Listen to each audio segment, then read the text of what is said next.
नमस्ते फ्रेंड, स्वागत है आप सभी का हमारे YouTube चैनल शुभ संस्कार में। तो दोस्तों, आज हम आप सभी को होलिका दहन की एक बहुत प्रचलित कहानी सुनाएंगे। प्राचीन समय में हिरण्यकश्यप नाम का एक राजा ईरच नामक नगरी में राज्य करता था। ईरच इस समय उत्तर प्रदेश के झांसी जिले में पड़ता है।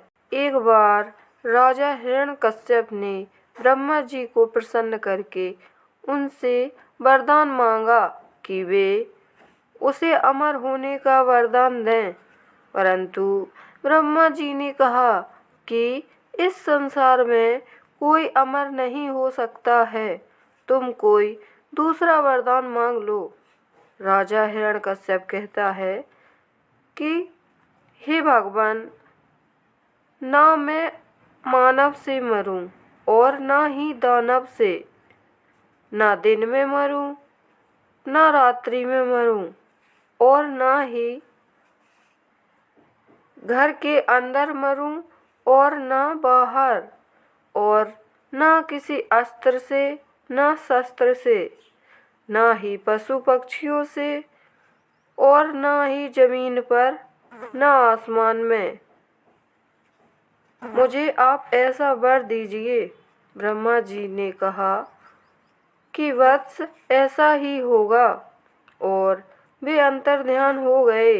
ब्रह्मा जी से वरदान पाकर राजा हिरण्यकश्यप जोर जोर से हंसने लगा और कहने लगा कि अब तो मैं अमर हो गया हूँ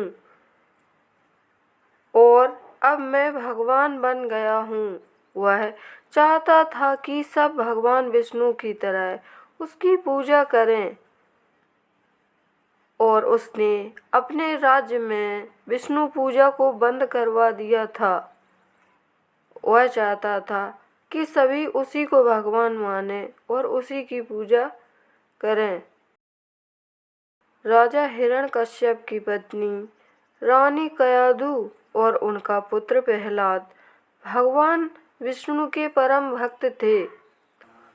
राजा हिरण्यकश्यप अपनी पत्नी और अपने पुत्र को भगवान विष्णु की पूजा नहीं करने देता था, परंतु प्रहलाद नहीं माना और भगवान विष्णु की पूजा करता रहा, जिससे क्रोधित होकर राजा हिरण्यकश्यप ने उसे पहाड़ी के ऊपर से नदी में फेंकवाया और तपते हुए लोहे के खंभे को पकड़वाया, पर प्रहलाद नहीं मरा।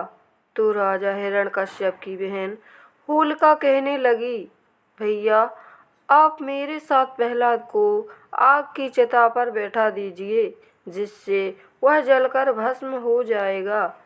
होलिका के पास एक ऐसा कपड़ा था जिसको ओढ़ने से अग्नि उसे जला नहीं पाती थी। उन्होंने ऐसा ही किया और होलिका चिता पर अपना कपड़ा ओढ़कर बैठ गई और प्रहलाद को ऐसे ही बैठा दिया, परंतु भगवान विष्णु की कृपा से आंधी आई और वह कपड़ा प्रहलाद के ऊपर आ गया और होलिका उसी अग्नि में जलकर भस्म हो गई, और तभी से होलिका दहन की प्रक्रिया शुरू हो गई। इस प्रकार होलिका दहन में बुराई को जलाकर अच्छाई की जीत होती है।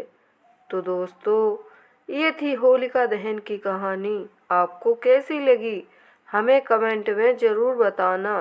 वीडियो पसंद आए तो लाइक और मेरे चैनल शुभ संस्कार को सब्सक्राइब करना ना भूलें।